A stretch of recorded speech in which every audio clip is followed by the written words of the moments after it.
Las plantas potabilizadoras son esenciales para nuestras comunidades, garantizando el acceso al agua potable como un derecho humano fundamental. El Ministerio del Poder Popular de Comercio Nacional articula con las comunas y circuitos comunales la instalación de las potabilizadoras para el beneficio de los habitantes. El presidente Nicolás Maduro impulsa iniciativas que dinamizan la economía comunal y benefician al pueblo. En Venezuela, la solidaridad y la justicia social son pilares de nuestra lucha. Estas potabilizadoras representan la esperanza de un futuro donde todos tengamos acceso a agua limpia y segura. Juntos construimos una patria libre y soberana.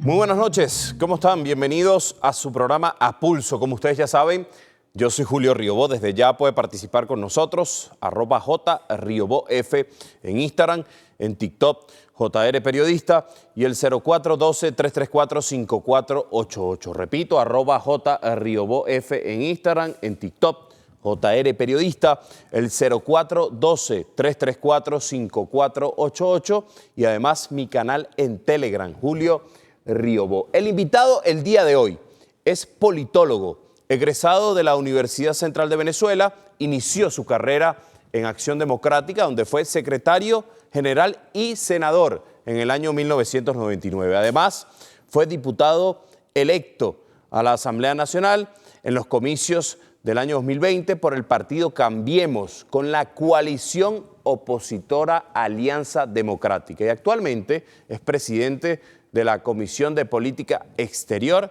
Soberanía e Integración de la Asamblea Nacional. Repito, puede seguir y participar con nosotros en mis distintos usuarios en redes sociales, @JRiobóF en Instagram, en TikTok, JR Periodista, el 0412-334-5488 y mi canal en Telegram. Escanea el código QR que va a tener en pantalla y ahí visualiza o ve lo que hacemos para luchar por la verdad de Venezuela. ¿Quién nos va a acompañar el día de hoy? Vamos a ver el siguiente material audiovisual. Yo creo que en el marco de del propio Consejo, que tiene 3 mesas, debería crearse una cuarta mesa, que es la mesa económica, porque tienes 2 hechos, ¿no? Tienes un bloqueo naval con una agresión militar contra Venezuela, eso te cambia el tema comercial, ¿no? El libre tránsito te está cambiando. Y luego, si en la respuesta política, que a mi juicio es correcta, y por eso lo anunciamos del mes de junio, julio de este año, el decreto de conmoción exterior, también te va a crear unas condiciones económicas distintas. Por ejemplo, si el gobierno toma la decisión en ese decreto del cierre de fronteras, bueno, hay también un impacto comercial importante. Bueno, tienen imágenes de nuestro invitado el día de hoy. Recuerde, puede participar con nosotros, @JRiobóF en Instagram, en TikTok, JR Periodista y el 0412-334-5488. Además, usted me puede seguir en mi canal en Telegram, escanea el código QR y ve lo que hacemos para luchar por la verdad de Venezuela. Como lo veía, nos acompaña en A Pulso el día de hoy, 3 de octubre del año 2025, Timoteo Zambrano, diputado a la Asamblea Nacional. ¿Cómo está? ¿Cómo está, Riobó? Primera vez que viene a este programa. No sé si ha tenido su presencia en otros espacios de Venezolana de Televisión. Bueno, imagínate, a lo largo de mi vida política en mucho. Pero fíjese, en los últimos tiempos creo que tenía unos cuantos días que no venía. ¿Días para no decir años? ¿O si hay un... Sí, yo creo que puede ser un par de años por ahí. Bastante. Puede ser, sí. Bueno, situaciones del momento. Pero en Globovisión sí está ahí permanente. Bueno, porque me invitan. Nosotros también lo invitamos. Bueno, gracias por estar aquí. Fíjese, ha comenzado el Consejo Nacional de soberanía y paz. Comenzó por una petición o una propuesta, iniciativa de la Asamblea Nacional, se instaló, estuvieron allí varios partidos y distintos sectores, estuvo también el presidente Nicolás Maduro, luego se dio la iniciativa de llevarlo a todos los estados del país. ¿Cuál ha sido la participación de los distintos factores? Yo veo distintos partidos políticos que están allí participando. Ayer en Caracas estaba algunos del Lápiz, otros de Acción Democrática, de Primero Venezuela. Bueno, están participando, de Cambiemos. ¿Qué tal ha visto la iniciativa de la Asamblea Nacional y la participación de cara a lo que viene sucediendo y buscar otra estrategia más de diálogo en el país? Bueno, muchas gracias, Río, por esta invitación. Mira, esa fue una iniciativa del bloque parlamentario opositor que hace vida en la Asamblea Nacional. Recuerda que hubo una sesión extraordinaria cuando aprobamos aquel comunicado sobre todo este tema que nos está ocupando hoy, que no es otra cosa que esa agresión que estamos sufriendo los venezolanos con un bloqueo naval, porque es un bloqueo naval que nos ha impuesto unilateralmente el gobierno de los Estados Unidos. En ese momento, en esa sesión extraordinaria, se debatió ese comunicado, ¿no?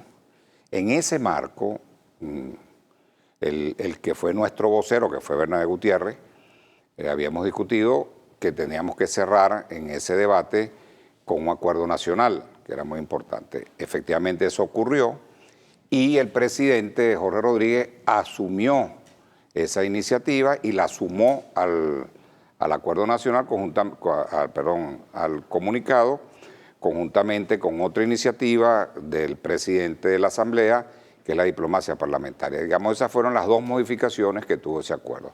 A partir de allí, bueno, tú sabes, el Parlamento tiene una serie de mecanismos. El presidente propuso la creación, el presidente Jorge Rodríguez propuso la creación de este mecanismo, que es este Consejo Nacional por la Soberanía y la Paz, y bueno, ya ese mecanismo está prácticamente en todo el país. Ayer concluimos con la instalación del Consejo Regional de Caracas, que era el que faltaba, pero ya están todos los consejos instalados y debidamente en funcionamiento. Participación, mucha, pero tenemos que entender que pueden haber factores que no quieren estar allí, no quieren, digamos, responder a un llamado en un momento complejísimo que está viviendo la República. ¿Pero por qué? ¿Por miedo, por ejemplo? No hay que olvidar que para estas cosas, estos momentos que en este caso está viviendo Venezuela, son momentos que requieren una visión de Estado de la dirigencia política. Y es un desafío para la dirigencia política ir más allá de los intereses subalternos que pueda tener un partido u otro, o una organización empresarial u otra, o una organización laboral, o movimientos sociales, en fin. Esto está por encima de eso. Y ahí es donde se impone el ancho de mira, ¿no? Como dicen los españoles, la visión de Estado. Entonces no es fácil, tenemos que educar también pedagógicamente para eso, que entiendan que esto no es un problema que responde a los intereses pequeños de cada organización política o cada individualidad o en fin, o de una universidad, no, es una cosa de Estado. Y en función de eso tienes que reaccionar y te tienes que sumar a ese bien común que significa defender unitariamente todo el país lo que nos corresponde y lo que nos han dejado nuestros libertadores. Yo creo que eso es muy importante. Mira, nosotros y nos cuando abraza eso la misma falla, bandera, ¿no? Claro, y cuando eso falla es lamentable.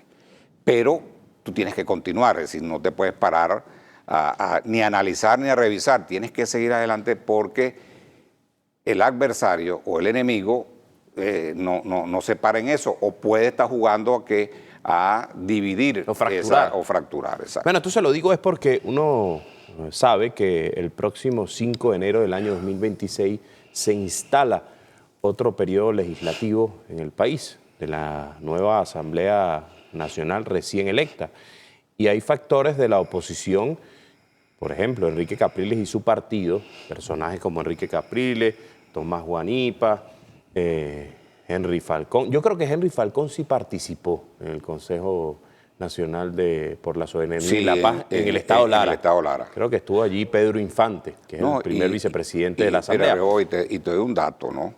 A lo largo y ancho del país, en todas estas instalaciones de estos consejos regionales, han participado dirigentes de ellos. Lo que pasa es que aquí hay un asunto que no podemos olvidar. Pero hay presiones externas para no participar. Bueno, voy a dos cosas. Ajá. La primera, no hay que olvidar que ese sector, lo cual les tengo el respeto debido, ¿qué pasó? Que ellos no reconocieron nunca esta Asamblea Nacional. Ese es un punto que tienes que tener en la ecuación. Originalmente ellos no reconocen... O sea, no reconocen a Timoteo Zambrano como diputado. Exacto, y no reconocen esta asamblea. Acuérdate que esta elección se hace en el marco de aquel acuerdo que firmamos el 16 de septiembre del 2019, que es muy importante. Eso generó una... Fue la Cancillería ese acuerdo, no... Claro, pero acuérdate también que el día 15, que era domingo, ellos se levantaron de Barbados. Y dejaron entendiéndose a Noruega, le dieron una patada a la mesa.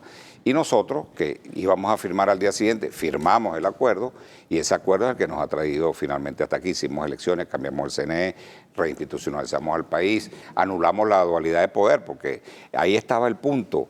Elegir la Asamblea del 2020 significaba anular la dualidad de poder que existía hasta ese momento, como efectivamente ocurrió. A mí me sorprendió lo rápido, porque al día siguiente de las elecciones se respiraba una tranquilidad, una paz en el país, porque había un parlamento. Ya regresó la vía institucional parlamentaria al país. Y ahí, bueno, vino todo este desarrollo de normalidad política que ha llegado hasta hoy. Por cierto, este consejo se instaló el 16 de septiembre de este año, del 2025. Es como una continuidad de lo que hicimos el 16 de septiembre del 2019. Eso por un lado. Entonces, yo creo que al final el país está valorando lo que ha significado este proceso y va a acompañarlo necesariamente, lo va a acompañar. Y luego, bueno, no nos olvidemos una cosa, nosotros hemos sufrido el tutelaje norteamericano a partir del 2016, más o menos. Empezó a incubarse en el 2015, cuando ganamos las elecciones, pero fue más efectivo y fue mucho más activo a partir del 2016. Y no tengo duda que ese tutelaje está ahí, de distintas formas, pero está.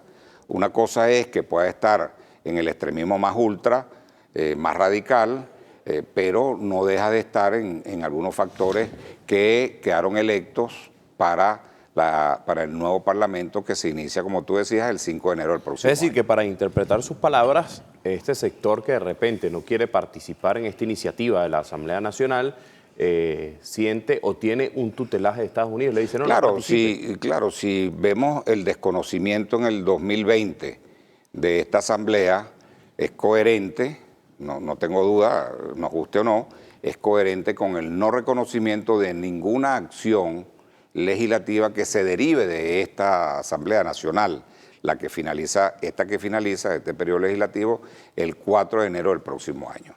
Yo digo que es coherente con eso. ¿Y qué fue lo que motivó a que no se reconociera para no darle legitimidad a esta Asamblea? Bueno, eran dos hechos absolutamente claros. Lo que estaba ocurriendo en ese momento con la dualidad de poder, que era dos presidentes, dos asambleas nacionales, dos tribunales, dos TCJ. Bueno, esa locura, como yo siempre he dicho, o sea, fue la noche loca, ¿no? Y luego ese tutelaje que se inicia a partir del 2016 y que se impone en el no reconocimiento no solamente de esa asamblea, sino también en el no reconocer acuerdos que pudiéramos haber logrado entre todos esos factores opositores. Estados Unidos evitó que tuviéramos incluso diálogos y nos acordáramos, por ejemplo, de un método como eran los acuerdos parciales. Eso no lo quisieron. Y iba a fracasar era por eso, porque no habían acuerdos parciales. Eso lo dijimos, aunque respaldábamos ese mecanismo de diálogo y de negociación que se estaba desarrollando en Barbados. Eso lo respaldamos, pero sabíamos que iba a fracasar, que no era suficiente porque el método no era el correcto. Ahora bien, usted, un hombre que sabe de diálogo, viene de la Asamblea, sabe el trabajo que se está haciendo, está en una jornada ahorita de diálogo del Consejo Nacional de Soberanía y Paz.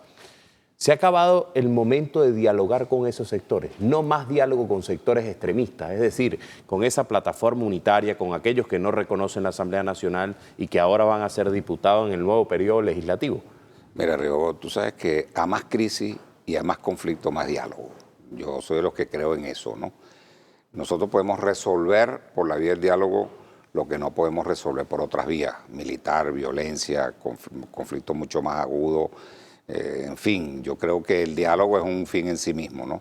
Y eso a mí me parece capital. Lo que está pasando ahorita con los Estados Unidos, eso no tendrá nunca una solución militar, sino una solución de diálogo, política, negociada, y que yo creo que ya estamos en un periodo de por lo menos de contacto entre los dos gobiernos, creo yo, por las mismas declaraciones del señor Grenell.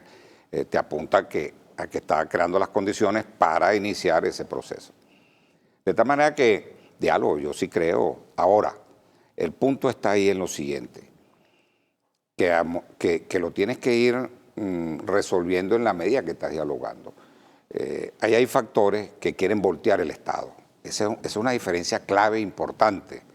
Y a partir de allí... Y con esa condición es difícil dialogar. Bueno, no, tienes que dialogar para demostrarle que eso no es posible, que tratar de voltear el Estado es transitar por una ruta que no son sostenibles en el tiempo, aunque tengas un resultado, pero ese resultado no es sostenible.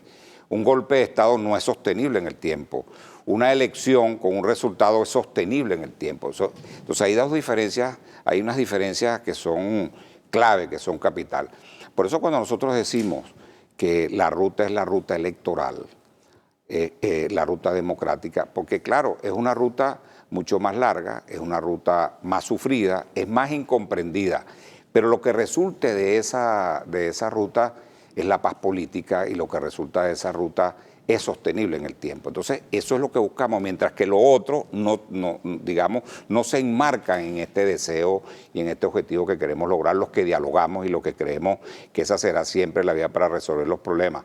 Por la vía del voto, por la vía de la urna electoral, que no se pueden resolver por la vía del conflicto violento, ni militar, ni golpes de Estado, etcétera, ¿no? Muchos de esos sectores que callan, por ejemplo, porque hay que mencionarlo. Yo no he leído hasta el día de hoy, en casi 7 semanas, una declaración de la plataforma unitaria diciendo que rechaza la agresión de Estados Unidos contra Venezuela. No lo ha hecho, ni siquiera un comunicado de eso que siempre, porque Gerardo Blay no sale siempre a decir cosas, sino publica muchos comunicados, se parece a la Organización de Naciones Unidas. Publican comunicados, decía alguien por allí, y no llegan a nada. Bueno, pero le pregunto lo siguiente, ese sector que también de la plataforma unitaria que apoya a algunos extremistas como Julio Borges, María Corina Machado, entre otros, aparece una propuesta que no es cualquier cosa, diría yo. Llaman a una intervención militar extranjera. Lo llaman, están pegados allí, Leopoldo López está pegado en eso, con Álvaro Uribe Vélez y otros. ¿Qué opina un diputado de la oposición racional de este Parlamento de ese llamado? Porque ya me ha dado claro que esa no es la vía de... No, esa no es la ruta. Yo primero creo que esa plataforma está muy invisibilizada. ¿Se vino ameno? Yo creo que está muy ameno. Creo que no existe orgánicamente en este momento. Tuvo una decisión de los que participaron en este proceso último, en las parlamentarias, y ya se han convertido, digamos, han consolidado, por decirlo de esta manera, sus partidos políticos, ¿no? Y por lo tanto están actuando, aun cuando sacaron un comunicado que los engloba a ese grupo de partidos, en donde ellos rechazan el Consejo por la Soberanía y la Paz. Pero yo te decía que eso a lo mejor respondía a su propia coherencia de no reconocer esta Asamblea Nacional. Pero están ahí, digamos, están en el escenario político donde deben estar, aun cuando no podamos compartir esa visión, pero con ellos hay que dialogar, yo no tengo duda que hay que hacerlo. Viene el proceso de instalación de la nueva asamblea, bueno, ellos estarán ahí. Es decir, por más que lo retrase, llegaste institucionalmente a lo que rechaces y a lo que niegas. Bueno, y es un pleno reconocimiento del Consejo Nacional Electoral y a una nueva institución y yo creo legislativa. Y fíjate, Río, yo creo que eso es importante. Hay que tener en cuenta que estos procesos no son tan inmediatos como la gente quiere. No es que si tú te sientes a dialogar ya tienes un resultado inmediato y resolviste todos los problemas, no. Esto es un proceso que generalmente es largo. Fíjate, ¿no? Tú hiciste referencia en el 2002, imagínate tú el 2002, que fue el primer diálogo. Estamos hablando de 23 años han pasado de eso. Y fíjate, pero resolvimos un grave problema en aquel momento, que era para mí el más importante, que fue evitar una guerra civil. Y después vino la reforma del sistema electoral, pasamos del sistema manual al sistema que conocemos. Automatizado. De manera que eso fue importante. De tal manera que sí hay avances. Obviamente, el país hoy está en una normalidad política con una amenaza global importante de la primera potencia del mundo. Y bueno, y el país está respondiendo unitariamente. Yo creo que eso es importante. No nos debemos enganchar en el lenguaje prebélico. Yo creo que hay todavía un espacio que recorrer, hay largo recorrido para la diplomacia y esa quizás puede ser la mayor fuerza que pueda tener Venezuela, transitar ese camino, esa ruta, para que lleguemos a un diálogo y a un acuerdo y una negociación entre los dos gobiernos. Yo creo que esa es la ruta. Pero sin embargo, el ejército nuestro tiene que hacer su tarea, pues obviamente. Descartado el llamamiento a una invasión militar de factores extremistas.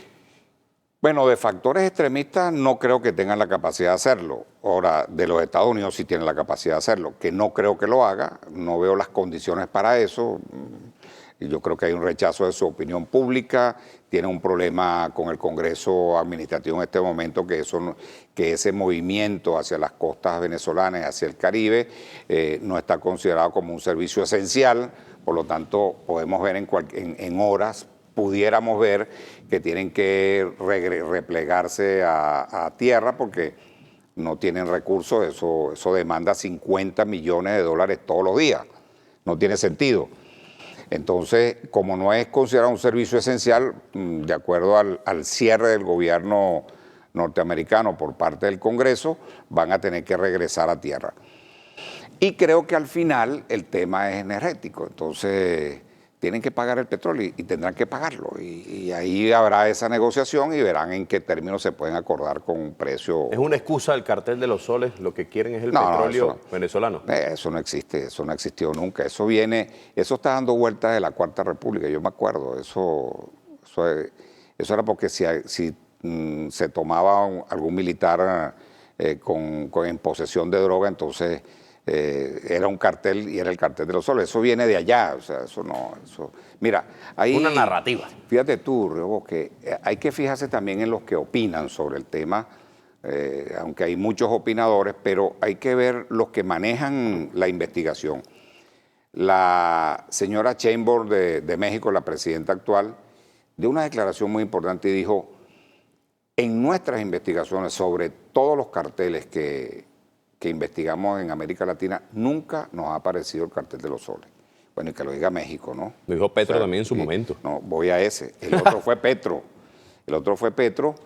Y además a Petro hay que oírlo, hay que escucharlo mucho en muchos temas, pero en este tema en particular, bueno, sufre el narcotráfico de muy cerca en Colombia y dijo claramente que ahí no había ningún cartel de los soles. De tal manera que ya con esas dos opiniones, y pudiéramos irnos hasta los informes de Naciones Unidas, bueno, cantidad de informes que existen, donde nunca ha aparecido el cartel de los soles.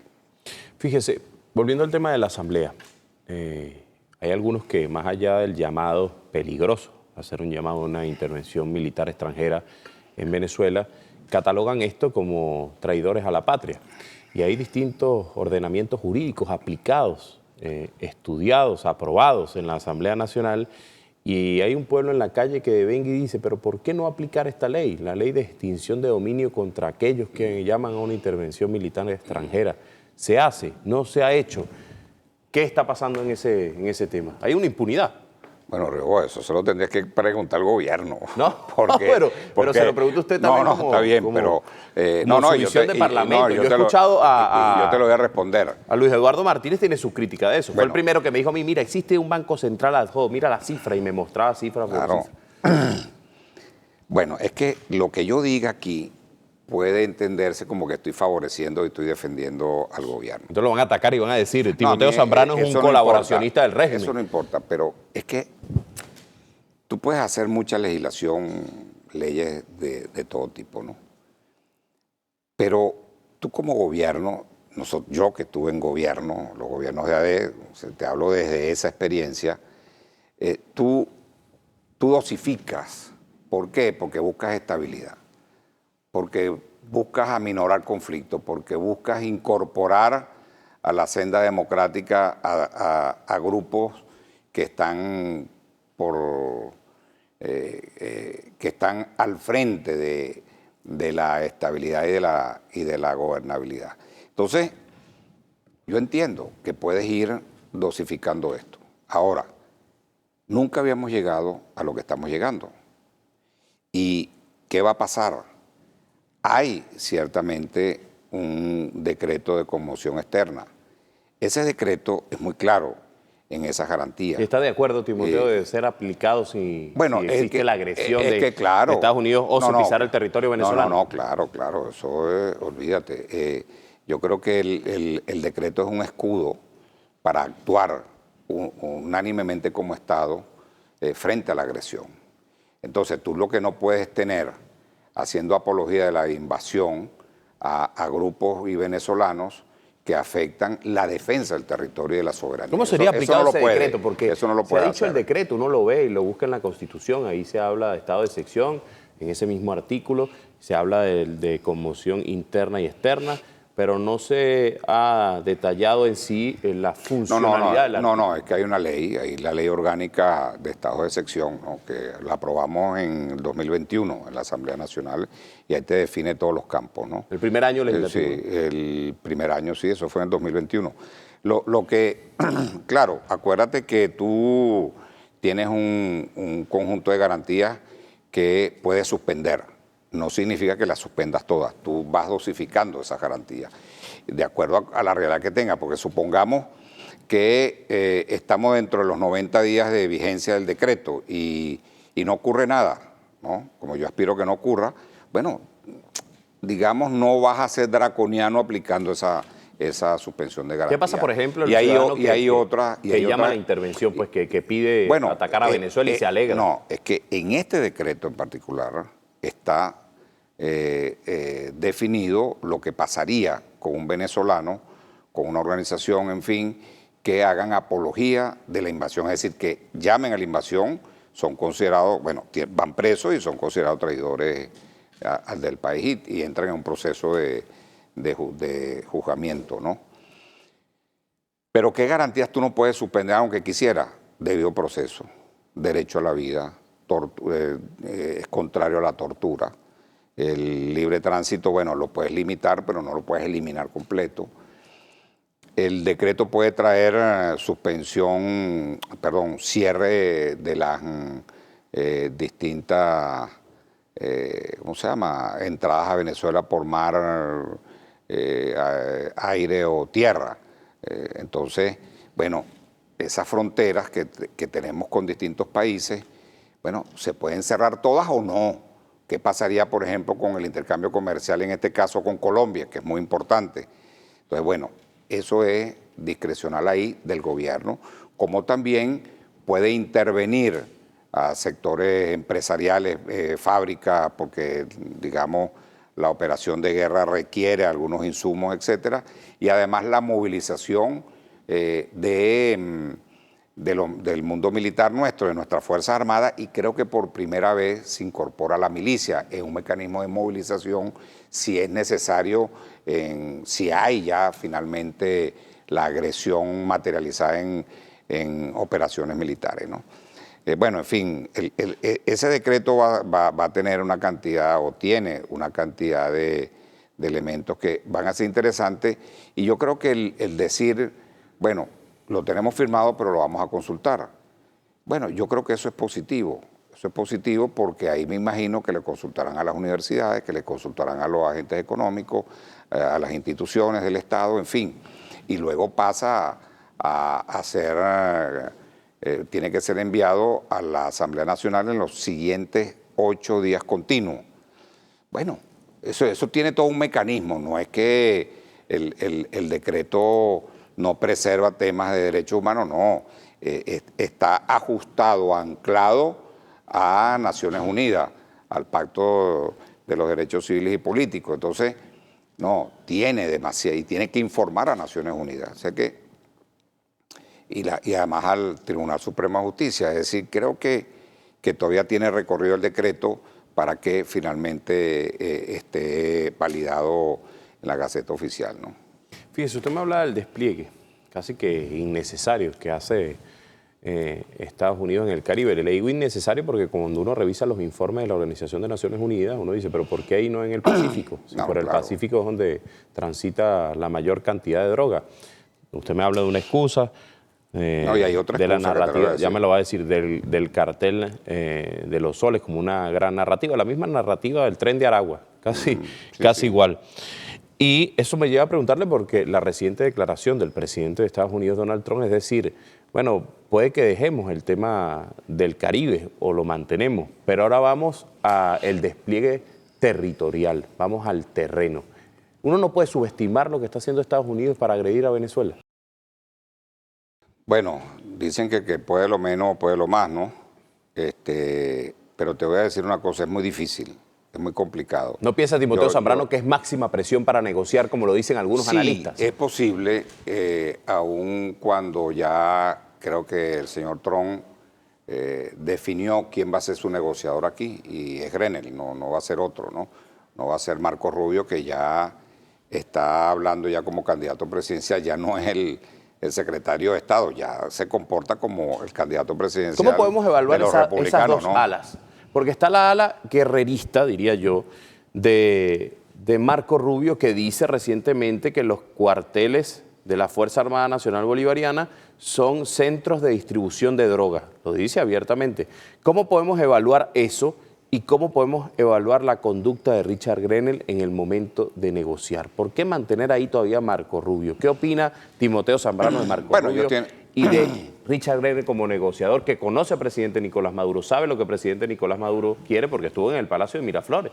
Usted sabe allí, Sí. esa imagen que fue histórica. Yo siempre lo repito, ¿verdad? La bandera de Estados Unidos, de Venezuela, y en el medio la de Bolívar, la espada de Bolívar. Mira, Rigo, y cuidado si no está por aquí, por el Caribe, en conversaciones. Uno nunca sabe. Uno nunca sabe, ¿no? Decía el presidente el día lunes que algo que quedó allí en su programa con Maduro más, estaba con Boris Castellanos, periodista de BTV también, y decía, ojalá pronto podamos abrir vuelo directo de Estados Unidos a Venezuela. Si uno de repente busca el piquete informativo, puede estar dándose una negociación en este momento que estamos conversando usted y yo. Bueno, digamos, el primer síntoma es de pronto el protagonismo de Grenell en días pasados, cuando hace referencia a aquella conversación del mes de enero, ¿no? Lo hace en un evento en Paraguay. Y antes el presidente había mandado una carta mencionando a Richard Grenell. Fue después. No, pero antes de esta última conversación o entrevista que dio. Que por cierto, yo creo que ahí el presidente inteligentemente, tengo que decirlo, él rompe el lenguaje prebélico que veníamos observando con esa carta y regresa al conflicto, a la diplomacia. Muy importante, ¿no? Más allá del resultado, pero que yo creo que el resultado se está, como estamos aquí suponiendo, puede estarse dando una conversación hoy en el Caribe.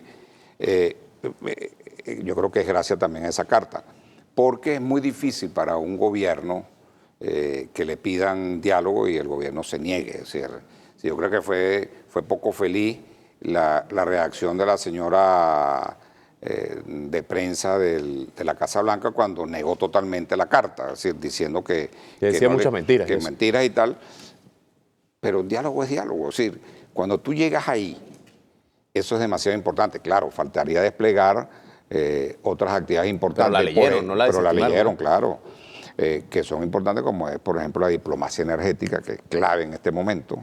Recuerda que no hay guerra sin petróleo, ¿no? Eso hay que tenerlo presente, ¿no? Y sobre todo si vemos los indicadores de reservas de petróleo de los Estados Unidos, van en baja y se habla de 5 o 6 años para que no tengan, que aumente su demanda de petróleo. Ahorita tienen un déficit como de 7 millones de barriles diarios. Bueno, el problema que vemos con Marco Rubio, que ha asumido el Departamento de Estado como una plataforma para su candidatura, sin duda alguna, ¿no? Con la fuerza que le puede dar digamos, el sector cubano, ese sector cubano republicano en la Florida. Mayamero, casi. Mayamero, que tiene además unos diputados que eran necesarios, esa votación para el presupuesto, superaron el presupuesto en su momento, pero ya la aprobación final no lo han superado. Y ahí está el cierre del Congreso, del gobierno. Hoy estamos asistiendo a un cierre del gobierno después de 7 años. Acuérdate que el último cierre del gobierno fue también a Donald Trump, que duró más de 30 días. Bueno, eso va a cambiar mucho. Y vienen las elecciones de medio término. Y eso va a cambiar mucho porque Donald Trump seguramente va a aprovechar para despedir por lo menos entre 500,000 y 1 millón de personas, aprovechando eso. Él cree que le va a favorecer dándole la culpa a los demócratas y yo creo que no. Por lo tanto, vamos a ver un Marco Rubio que se puede ir separando de ese cierre, digamos, que va a ser más bien adjudicado al supremacismo.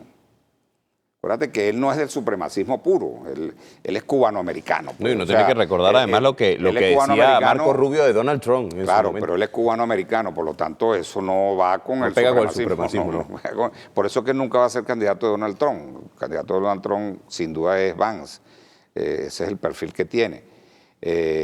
Entonces recurre a todos estos subterfugios, a la guerra, le quitaron el control de lo que está ocurriendo en el Caribe con las barcazas de narcóticos y tal, supuestamente, se lo dieron a Miller.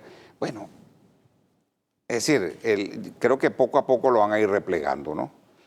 Y yo tengo en mi impresión, conociendo un poquito cómo opera esa política norteamericana, yo creo que el presidente Trump le dijo, bueno, tú estás empeñado en que por esta ruta de presión militar vamos a resolver el tema de Venezuela. Bueno, asúmelo, pues. Tienes hasta el 1 de octubre donde se cierra el gobierno. Vamos a ver. Si se cierra, estamos listos, porque ese no es un servicio esencial, que no le fue aprobado a Trump. Por lo tanto, al no ser un servicio esencial, no tiene los recursos para mantener esa flota en el Caribe. Esos son 50 millones diarios. Entonces, ese será el fracaso de Marco Rubio y no el fracaso de Donald Trump. Yo lo veo de esa manera. Ahora bien, Richard Grenell. ¿Ah? Richard Grenell. No, yo creo que Richard Grenell es un tipo que ha sido de alguna manera exitoso en Corea del Norte, ha tenido acuerdos, es un hombre de la confianza extrema de Donald Trump. Tú sabes que si tú te fijas cómo actúa Trump en estas negociaciones, él nunca acepta negociar con alguien que no sea de él. Es decir, no nombra un delegado para eso. Tiene que ser de él. Incluso, él te puede oír. Tú buscas a alguien para que sea un intermediario y él lo oye, pero después te dice que no. Y te dice, mi negociador es Grenell. Para que digamos... Y desde el mismo momento que asumió el poder Donald Trump el 20 de enero de este año, Richard Grenell estaba diciendo vía redes sociales, estoy conversando con factores del gobierno de Venezuela. Entonces, pero creo que Grenell puede ser, a lo mejor, yo no lo conozco, puede ser un negociador muy duro, muy fuerte, pero es un negociador no guerrerista. Y creo que eso es importante. Yo creo que con él se puede entender. Y yo creo que él va a ser el factor para un entendimiento. Y hay unos resultados. Y hay resultados que yo creo que así lo ratifican. No, yo creo que es el que mejor puede conocer en la negociación al gobierno venezolano que los que están alrededor, que los otros que están alrededor del propio Donald Trump. Ahora bien, cuando hablamos de negociación, señor diputado Timoteo Zambrano, uno también habla de lo que sucede vía esos sectores que atacan las negociaciones. Hoy día Richard Grenell es agredido vía redes sociales, vía transnacionales de la comunicación por ese sector extremista. Lo atacan, lo vilipendian, lo mismo hacen con la oposición racional diariamente. Le crean adjetivos, le dicen que son alacranes, que son colaboracionistas del régimen. ¿Cómo usted analiza esto? Yo no quería hacer esta pregunta, pero me lleva a eso a analizar también, dado este ataque, lo mismo que sucedió en el ámbito artístico con este joven que hablaba el doctor Jorge Rodríguez, que por solo colocarse una camisa, un joven que hace rap, se coloca una camisa en un evento internacional, la camisa dice, yo no quiero guerra, yo soy de Venezuela, yo no quiero guerra. Lo más seguro, y por lo que ha escrito, él no apoya al gobierno venezolano, pero está en contra de una intervención militar y un ataque a Venezuela porque, como le digo, este es el momento de la unidad nacional. Y resulta que hay unos sectores también muy ligados al extremismo y también allí a algunos artistas que no le interesa eso, lo atacan a ese joven artista por colocarse una camisa en un evento internacional para llamar a la paz por Venezuela. Bueno, eso lo vamos a seguir viendo, ¿no? En otros eventos. En otros eventos, manifestación de cualquier cosa, porque el problema está que esos sectores se les acabó la política. Si cuando tú llegas a un nivel de extremismo tal... A Julio Borges se le acabó la política. Sí, yo creo que se le acabó la política. No tienen Leopoldo respuesta. López, Juan Guaidó. Al final no tienen respuesta política, se enganchan en cualquier cosa que les permita decir algo. Y están equivocados. Yo creo que el país no escucha eso. Estoy convencido, pero vos que el país no escucha eso. Y ese es un grave problema, porque si no tienes sintonía con la gente, no tienes respaldo político. Fíjate, ¿cuál fue la intención?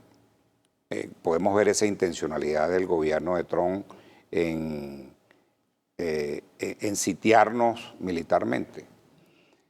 Bueno, lo que buscó en Irán, cuando le lanzó las bombas a Irán, era ver si tenían una respuesta de movilización política y conflicto político interno para que ese gobierno cayera y en este caso cayera el gobierno venezolano. Y no hay esa reacción, no la hay.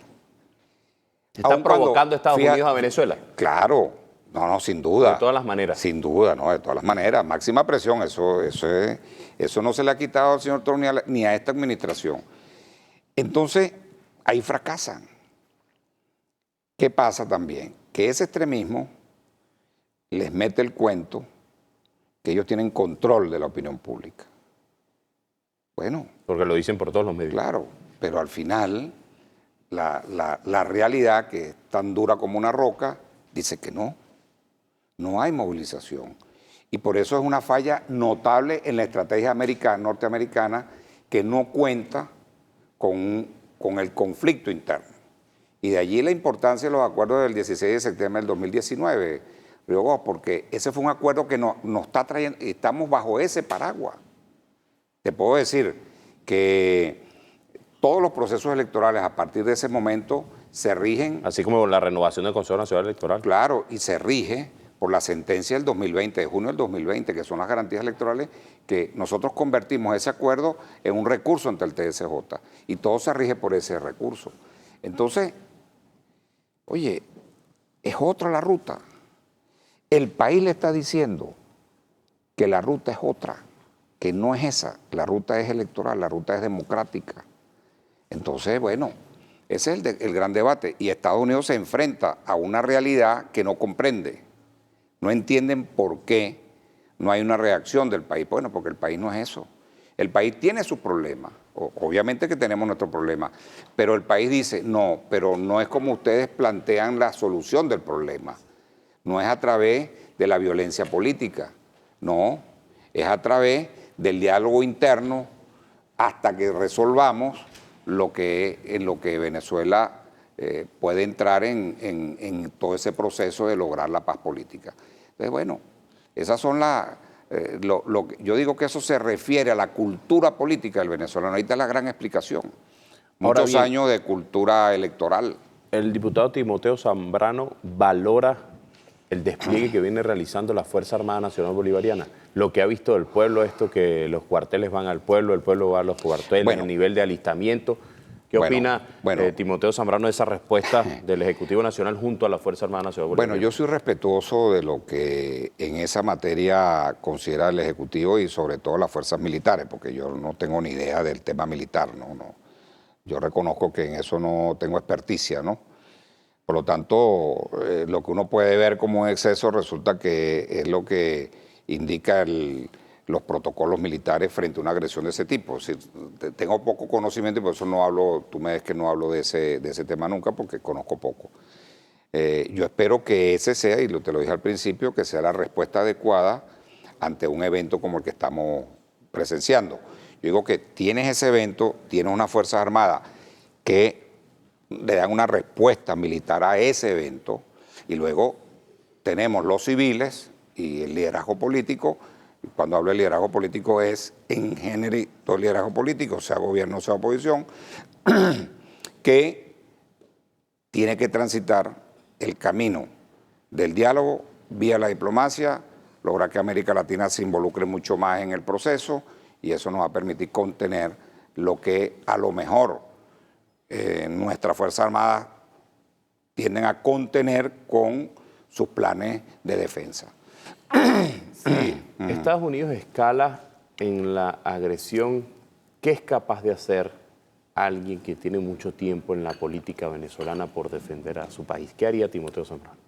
No, yo estaré respaldando lo que las fuerzas políticas, militares, de gobierno sean capaces de hacer, pues, o seamos capaces de hacer. Yo estoy totalmente involucrado en este tema del Consejo Nacional por la Soberanía y la Paz, y lo que yo pueda contribuir a defender mi patria lo voy a hacer, sin duda alguna. De eso yo no tengo duda. Le ponen un fusil en sus manos, bueno, capaz de accionarlo en defensa del país. Las únicas armas que sé es un arma blanca, que son los cubiertos. Esa es la que yo manejo, pero bueno, si tengo que aprender, aprenderé, pero claro, yo defenderé mi país siempre, ¿no? Lo he estado defendiendo constantemente porque, mira, la defensa del diálogo y la negociación y los acuerdos es más fácil, la guerra es más fácil ir por ese camino. Es más complicado el diálogo. Es más complicado el diálogo y es más complicado lograr la paz. Es difícil. Mira lo que está pasando en el Medio Oriente y mira lo que pasa en Ucrania y Rusia y cuidado, pero te lo estoy diciendo hoy aquí, cuidado que estamos así de una confrontación en Rusia-Europa. Estamos así. Si con dos declaraciones por Estados Unidos. Claro, Estados Unidos está detrás de... Donald Trump dijo en la Organización de Naciones Unidas, en su discurso dijo, yo conocí a Vladimir Putin, me reuní con él, un tipo chévere, bueno, pero me sorprendí mucho cuando Europa le compra petróleo a Rusia. Eso se tiene que acabar. Porque usted sabe que comenzó diciendo ese discurso de Donald Trump, diciendo que él había acabado con 7 guerras porque está abonando el terreno para recibir el Premio Nobel de la Paz. Pero nadie sabe cuáles son esas 7. Mira, no existen. Antonio Guterres analista, Diego Sequera me dijo a mí que esas 7 nada más existen 5. Las otras son inventadas. Mira, Antonio Guterres dice que preguntó cuando él dijo eso en la reunión que está, pero ¿cuáles son esas guerras? ¿A dónde están esas guerras que yo no las he visto? Antonio Guterres, que es el secretario de Naciones Unidas. No, aquí hay un problema serio. La declaración del primer ministro de Polonia, el señor Donald Tusk, es muy grave. En el día de antier, donde dice que esa es su guerra.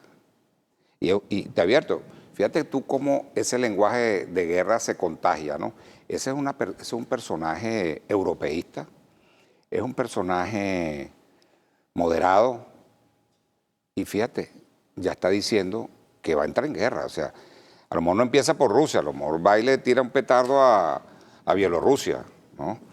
Pero ahí hay, yo creo que al corto, con tendencia a que sea a mediano plazo, en que tengamos una confrontación militar entre Europa y Rusia. China hace 2 días una declaración tremenda también. Dice sencillamente, aquí hay una línea roja que es Taiwán, pero ya estamos actuando en la guerra económica o en la guerra comercial y estamos listos para entrar en la otra guerra. Bueno, y yo creo que... Estamos a la puerta de una tercera guerra mundial. Bueno, decía el presidente Nicolás Maduro también ese análisis. Yo creo que vamos hacia allá. Ahora, ¿Será nuclear? No sé, ahí tengo mis dudas porque hoy en Será día tecnológica, hay ¿verdad? unos misiles que no llevan ojivas nucleares, pero son tan devastadores como los nucleares, ¿no? Fíjate, ¿qué pasa si jamás no acepta el plan propuesto por Trump, el plan de paz que ha propuesto Trump? Terrible. Eso no va a ser fácil. ¿Qué va a hacer Trump? ¿Va a tirar una bomba ahí para acabar a Hamas? ¿O va a seguir en el No, y diálogo Trump entendiendo Trump que no decía puede ser era, una... Es que lo que pasa, luego es que tú no puedes, por la fuerza, colocar una propuesta, yo no la veo tan mal, pero tú no la puedes hacer a espaldas de una fuerza tremenda como es Hamas. Tienes que discutirlo con ellos. y decía ¿Y Donald cómo es que Trump, tú lo es un sacas? regalo O sea, innecesario no, reconocer a Palestina como Estado. No hagan eso. Bueno, fíjate tú. O sea que el mundo no tiene perspectiva de enderezarse en estos temas. Yo creo que es agravarse. Y entramos nosotros. Es decir, en esa geopolítica, esto no es favorable para Trump.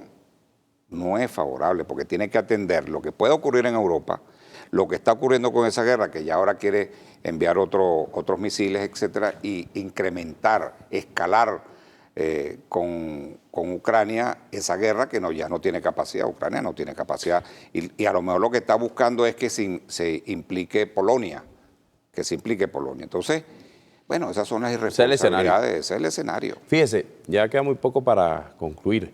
Le quiero preguntar lo siguiente. Usted estuvo también en el Consejo Nacional de Soberanía y Paz con el encuentro diplomático, ¿verdad? Estuvo Sí, sentado allí. hace 3 días. Ahí la vicepresidenta Delcy Rodríguez y el doctor Jorge Rodríguez dijeron una cosa que me gustaría escuchar su análisis en torno a eso. Dijeron, si Estados Unidos nos ataca, también Estados Unidos va a sufrir mucho.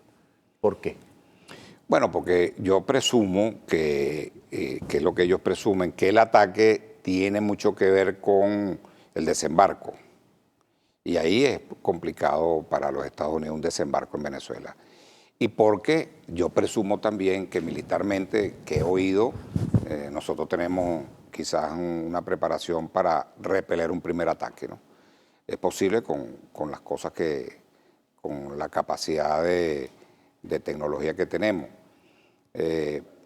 Y yo creo que habrá una reacción de algunos países de la región frente a un ataque de esa naturaleza, ¿no? Porque la situación, como te digo, hay un ambiente de guerrerismo global terrible y por una razón también. Brasil va a pensar que se le van a meter, Colombia va a pensar que se le van a meter. O sea, ¿quién dice que no? ¿Quién dice que no? Porque la justificación hoy es Venezuela. Bueno, pero, esa excesiva fuerza, ¿qué sentido tiene solo para Venezuela? Entonces, en los juegos de guerra, por ejemplo, esos dos países pueden decir, bueno, se nos van a meter. ¿Y qué piensan las Islas del Caribe? ¿Qué piensan las Islas del Caribe? Porque ese es otro punto importante. ¿Qué piensa Dominicana, por ejemplo? Algunas cositas, Claro. pero después se retractó. Bueno, ahí hay, por cierto, con grandes contradicciones, porque le levantaron a Trinidad y Tobago las sanciones que tenían para el uso del gas venezolano, y ahora le dijeron que sí, puede obtener, no tiene problema, vaya a recibir el gas venezolano. Bueno, pero para Fíjese, que tú veas, ¿no? 2 preguntas para una respuesta rápida de Corta. ambas. Sí, corta, porque sé que además tiene una agenda apretada hoy. Y una de esas es la siguiente. Por ejemplo, Nicolás Maduro, lo que dice la narrativa, está al frente del cartel de los soles. Hay un Estado fallido en Venezuela, pero todo eso es lo mismo. El tren de Aragua, pero continúa la compra de petróleo de Estados Unidos a Venezuela. ¿Cómo se puede analizar eso en lo energético si le estamos comprando petróleo al cartel de los soles? Es lo que uno diría. Esa es una. Y la otra que me lleva a... bueno, ¿me puede responder esta para no complicarnos? ¿Pero dónde lo va a comprar Estados Unidos? ¿O en Venezuela o en Irán? No tiene dónde No más tiene otra comprar. salida. No tiene otra salida, porque ellos tienen un déficit muy importante. Ellos consumen más o menos 20 millones de barriles diarios y tienen un déficit sobre los 7 millones, 8 millones. Entonces, y además va bajando sus reservas estratégicas. Y viene el invierno, ¿en cuántos días? 20, no sé, 30 días entran en invierno. Sí, algunos analistas, ayer yo entrevistaba a uno y me decía, ahora, tienen casi que 5 años de petróleo nada más. Nada más, y es Venezuela, estamos a 3.000 kilómetros de Estados Unidos, es decir, y además, digamos que todo lo que es las refinerías norteamericanas, el 70-80% son refinerías para refinar el petróleo venezolano. Ese es otro gran detalle, ¿no? De manera que ahí te das cuenta que no importa lo que la política está haciendo frente a las necesidades que tengo. Tengo necesidad de petróleo y bueno, lo obtengo comprando o lo robo. Tan sencillo como eso. Fíjate que en las negociaciones anteriores entre Donald Trump y el gobierno venezolano, ¿cuál era el planteamiento de ellos que lo arrancó en su segundo gobierno? Mire, no le vendan a China, no le vendan a la India, no le vendan a Turquía, ni a España, ni a Italia, no. Ustedes me venden a mí a un precio razonable y yo le vendo a ellos. O sea, el broker de petróleo venezolano quería ser él. Bueno, eso no es posible. Para terciarizar, eso no es posible. Sí, pero esa fue una propuesta. Sí, y a raíz de esa propuesta que no fue aceptada en Venezuela, que a mí me parece correcto que no lo haya aceptado, bueno, tú le planteas a un empresario, un comerciante, te dice, no, yo lo hubiese hecho. Pero no, porque eso tiene unos temas de soberanía y hay otros temas geopolíticos muy importantes. Entonces, bueno, a lo mejor hoy en día están buscando ya un precio con unas condiciones, bueno, quién sabe, ¿no? Pero sin duda alguna está llegando donde estamos llegando porque Venezuela ha ejercido soberanamente sus derechos, Nos vamos. su autodeterminación. No antes preguntarle, usted me dice, hay que escuchar a Gustavo Petro, yo lo escuché, lo he leído y he dicho en reiterados programas, fue el primero Gustavo Petro en decir que en el Caribe se cometía un asesinato. Timoteo Zambrano piensa lo mismo. Estoy de acuerdo. Varios asesinatos. Y yo creo que Venezuela... Más allá de todas las dudas que tengan el tema de las embarcaciones. Ayer hubo un embajador que me preguntó por qué Venezuela no ha acudido a organismos internacionales con los asesinatos de los 11 en la lancha, que fue el primero. Yo no tuve respuesta sino esta. Dije, bueno, presumo que Venezuela está documentando eso que ocurrió para actuar en algún momento. Eso es lo que yo creo. Bueno, agradezco a Timoteo. Muchas gracias. 2 años sin pisar venezolana de televisión. Sí. Puede venir. Vamos a aumentar las invitaciones, señor Omar.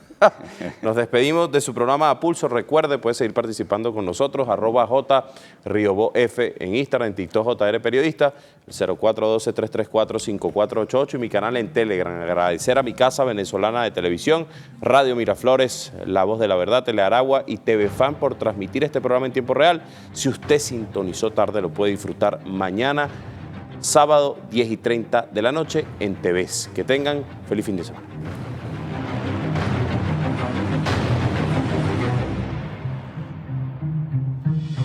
Las plantas potabilizadoras son esenciales para nuestras comunidades, garantizando el acceso al agua potable como un derecho humano fundamental.